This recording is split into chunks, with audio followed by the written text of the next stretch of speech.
ఇకపోతే ఇక వేదిక మీదండి చాలా మంది మాట్లాడారు.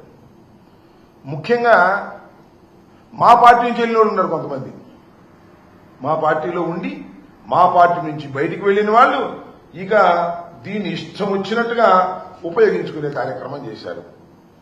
బాలినేని శ్రీనివాసరెడ్డి గారు, వాట్ ఈజ్ హిస్టరీ నాకు బాగా తెలుసు. నేను శాసనసభ్యుడు అయినప్పుడు ఆయన శాసనసభ్యుడు కాదు. సుబ్బారెడ్డి గారికి బంధువు.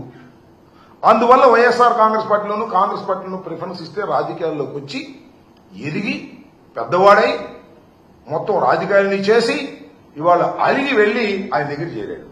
చేరావు మాకేం అభ్యంతరం లేదు. రాజకీయం అధికారం కోసం పార్టీలు మారేవాళ్ళు 300 మంది చూసాం, దానిలో నువ్వు ఒకటివి. వాడు అంటాడైనా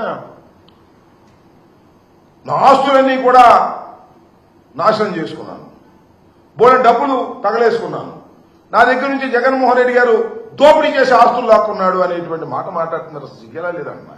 ఎక్కడ పోగొట్టుకున్నావు నీ ఆస్తులు? ఎక్కడ పోగొట్టుకున్నావు అక్కడ ఎదుక్కో, ఇక్కడ కాదు. ఎక్కడో పోగొట్టుకుని ఉంటావు నువ్వు, అక్కడ ఎదుక్కోవాలి. చాలా మంది చెప్తా ఉన్నారు ఎక్కడెక్కడ పోగొట్టుకున్నావో. అక్కడికి ఎదుక్కోవాల్సింది పోయి ఇవాళ పిఠాపురం సాక్షిగా నేను అన్ని నిజాలు చెప్తాను అని జగన్మోహన్ రెడ్డి గారి మీద అవాకులు చవాకులు పేలుతున్నారే, గుర్తుపెట్టుకోండి. దానివల్ల మీకేదో పెరుగుతుంది అనుకోకండి. దానివల్ల మీ క్యారెక్టర్ డౌన్ అవుతుంది. మీరే కాదు, సాయిరెడ్డి గారితో కూడా చెప్తున్నా. సాయిరెడ్డి గారు, శ్రీనివాసరెడ్డి గారు, మీ ఇద్దరికీ అన్యాయం జరిగింది వైఎస్ఆర్ కాంగ్రెస్ పార్టీలో అంటే ఇంకేం చెప్పాలి నేను అర్థం కాదా? మీరేగా మొత్తం అంతా ఏలింది. జగన్మోహన్ రెడ్డి గారు ఆ చెవిలోనూ ఈ చెవిలోనూ చేరినటువంటి వ్యక్తులు మీరు ఇవాళ మీకు అన్యాయం జరిగిపోయింది అనేటువంటి మాటలు మీరు మాట్లాడుతున్నారు జనసేన వేదిక మీద. వారికి ఎట్టాకు సిగ్గు లేదు, మీకు సిగ్గు లేదు. సిగ్గు లేకుండా మాట్లాడుతున్నారు. అయ్యా పవన్ కళ్యాణ్ గారు, ఇలాంటి వారిని నమ్మి నువ్వు రాజకీయాలు చేస్తే శ్రీమద్ రమారమణ గోవింద్ అనే విషయాన్ని కూడా గుర్తుపెట్టుకోమని మనవి చేస్తున్నా. దాంతోపాటు ఇంకొక ఆయన ఉన్నాయండి, మా దగ్గరే ఉన్నాడు మొన్నటి దాకా. నేను టికెట్ ఇవ్వకూడదంటే అక్కడికి వెళ్ళాడు. ఆయన మాట్లాడుతున్నాడు, జగన్మోహన్ రెడ్డి గారి గురించి మాట్లాడుతున్నాడు.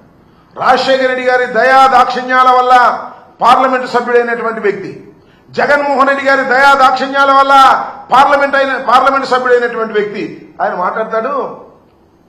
పులివెందులకు ఎక్కువ, కడపకు తక్కువ అండి జగన్మోహన్ రెడ్డి గారు. ఆయన బొమ్మ పెట్టుకుని గెలిచినటువంటి నువ్వు ఇవాళ దరువు కొట్టే కార్యక్రమం చేస్తా ఉన్నావు. గుర్తుపెట్టుకో, నీ జీవితం మొత్తం అందరికీ తెలుసు. ఏదో వేదిక దొరికింది కదా అని రెచ్చిపోవద్దు, పిచ్చి పిచ్చిగా మాట్లాడొద్దని కూడా మనం చేస్తున్నాం. ఎప్పుడు ఇలాగే ఉండదు సార్. 4 సంవత్సరాలే, 4 సంవత్సరాల పరిస్థితులు మారతాయనే విషయాన్ని కూడా గుర్తుపెట్టుకోండి. ఇష్టం వచ్చినట్టు మాట్లాడి ఇక్కడేమో దరువు కొట్టడం, అక్కడికి వెళ్లి ఎర్ర కండవా వేసుకొని ఇష్టం వచ్చినట్టు పవన్ కళ్యాణ్ గారి దగ్గర మాట్లాడేటటువంటి దుర్మార్గమైన రాజకీయాలు దయచేసి చేయొద్దు. అలా చేశారా మీకు భవిష్యత్తులో నూకలు మిగలవని కూడా ఈ సందర్భంగా నేను చెప్పదలుచుకున్నాను.